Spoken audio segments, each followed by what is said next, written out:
You've been in the global e-commerce business for about 10 years. Before that, financial services. Right.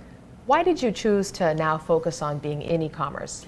Well, e-commerce sort of found me in my career, as it has in, I think, many professionals. It's sort of, technology is disruptive and it finds you. And on top of that, I'm a little bit of a geek. So I really find the intersection of business and technology to be endlessly fascinating. And so I ended up in e-commerce and in international e-commerce, which I think is a great and exciting space. You talk about being a geek. Is that what's required to be successful in this industry? I think it helps you love it, and I think loving what you do is important to being successful. And so I think anybody who is involved in technology in one way, shape, or form, I mean, e-commerce is a lot of things, but technology is a big part of it. I think it helps if you're kind of into the technology as well.